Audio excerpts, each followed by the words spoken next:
তানিশা আক্তার। তানিশা আক্তার, কেমন আছেন আপনি? ভালো আছেন তানিশা? আলহামদুলিল্লাহ ভালো আছি। মাশাল্লাহ, ভালো আছেন। তানিশা কোথা থেকে বলতেছেন? আপনার দেশের বাড়ি কোথায়? হবিগঞ্জ থেকে বলছি। হবিগঞ্জের মেয়ে। কোন জায়গা থাকেন এখন আপনি বর্তমানে তানিশা? সিলেট হবিগঞ্জ। আচ্ছা, সিলেটেই থাকেন। দেশের মেয়ে, দেশেই আছেন। কে কে আছে আপনার ফ্যামিলিতে তানিশা? আমার বাপ মা মারা গেছে।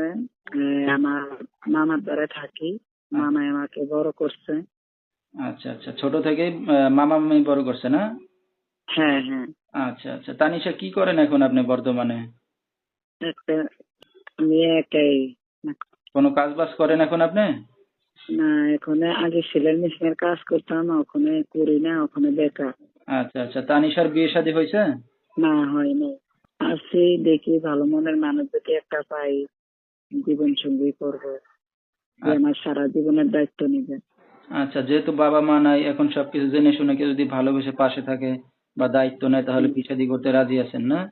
হ্যাঁ। আচ্ছা, তো দর্শক ভাইরা আপনার সাথে কিভাবে যোগাযোগ করবে এখন? মোবাইলে যোগাযোগ করতে পারবে।